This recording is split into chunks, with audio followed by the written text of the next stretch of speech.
रात का समय बहुत पवित्र होता है। यह वह समय है जब प्रकृति भी विश्राम में चली जाती है। पक्षी अपने घोंसलों में लौट आते हैं, आकाश शांत हो जाता है, हवा धीमी हो जाती है और पूरा अस्तित्व जैसे कहता है कि अब थम जाओ, अब रुक जाओ, अब जो हो गया उसे छोड़ दो।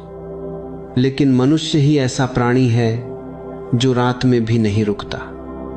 शरीर बिस्तर पर होता है पर मन बाजार में भटक रहा होता है। कोई बीती बात पकड़ कर बैठा है, कोई आने वाले कल की चिंता कर रहा है, कोई रिश्तों में उलझा है, कोई पैसों की दौड़ में है, कोई अपमान को भूल नहीं पा रहा, कोई भय से कांप रहा है। और इसी कारण आज का मनुष्य सोता तो है लेकिन सुकून में नहीं जाता। नींद आती तो है लेकिन विश्राम नहीं मिलता। आंखें बंद होती हैं लेकिन भीतर शांति नहीं उतरती। और तुमने भी अनुभव किया होगा कि कई बार 8 घंटे सोने के बाद भी सुबह उठते समय थकान बनी रहती है, सिर भारी लगता है, मन बोझिल रहता है, जैसे रात ने कुछ दिया ही नहीं। और इसका कारण नींद की कमी नहीं है बल्कि चेतना की अनुपस्थिति है। क्योंकि जहाँ चेतना नहीं होती वहाँ नींद केवल शरीर की मजबूरी बन जाती है, वह आत्मा का उत्सव नहीं बन पाती। परमात्मा ने नींद इसलिए नहीं बनाई कि तुम उससे भाग जाओ, नींद इसलिए बनाई कि तुम उसके पास लौट आओ।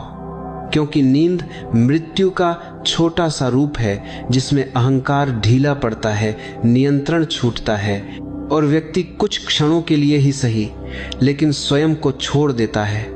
पर आधुनिक मनुष्य नींद में भी पकड़ बनाए रखता है।